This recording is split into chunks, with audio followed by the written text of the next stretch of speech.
President Johnson. Today's decision only addresses some Americans, but in other countries where they're offering boosters, they are mixing and matching vaccines. Why aren't we doing that here in the U.S.? Yeah, this is something where we really have wanted to let data lead because we want to make the most safe and effective recommendations for Americans. The staggered rollout of boosters will happen at pharmacies, healthcare clinics, and doctors' offices, but many are still anxious about when it'll be their turn. One family said that they're living like hermits now, waiting for the boosters. So there is a lot of anxiety. Tonight, for many Americans, an added shot of protection, while millions more are left with another dose of frustration and confusion. And Miguel, as you know, there's a lot to sort through here. There are some people between 18 and 49 who do qualify for a third shot. Yeah, Lester, for those between 18 to 49 with chronic health problems like asthma, obesity, or diabetes, the committee said today if they want a booster, they can get one after consulting with their doctor. All right. Lester. Miguel Almaguer, thank you. While infections from the Delta variant may have peaked, there is still concern about new strains of the virus, like the new variant called Mu, first identified in Colombia earlier this year and now here in every state. Gabe Gutierrez has more. Inside this hospital near Bogota, the fight against COVID has been raging. This patient, lying face down, told us he put off getting vaccinated and got sick. In Colombia, the predominant COVID strain is the Mu variant. It was discovered first here in January.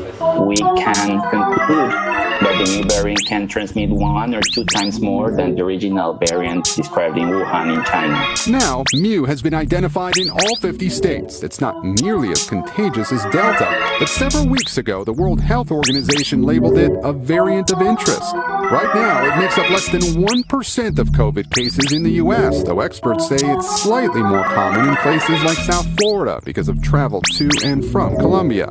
We take everything like that seriously, but we don't consider it an immediate threat right now. Still, preliminary data suggests Mu might be more resistant to COVID vaccines than others. We take everything like that seriously, but we don't consider it an immediate threat right now. Still, preliminary data suggests Mu might be more resistant to COVID vaccines than other strains.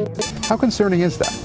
Well, I think the idea of variants that have certain mutations that make them able to evade the protection that the vaccine currently offers us against Delta is it's a real possibility with variants. This week, the WHO reclassified 3 other variants, Eta, Iota, and Kappa, to monitoring status, saying they no longer pose a major added risk to global public health. Should we expect to see variant after variant for the foreseeable future? I do think it's something we need to get used to, especially while there's really unmitigated community transmission in many areas around the world, around the country. And Gabe, now the CDC believes that Mu is actually on the decline. Yeah, Lester, it simply hasn't been able to compete with the Delta variant, but experts say no matter what vaccine you get, and if these variants might end up being either slightly more or less resistant to these vaccines, getting the shot is the best way to protect yourself long term against the virus. All right, Gabe Gutierrez, good to have you here. Thank you. Just breaking late today in a suburb of Memphis, Tennessee, a shooting rampage at a grocery store left 1 person dead and 12 others injured. Steve Patterson has late details for us. Tonight, terror rippling through small town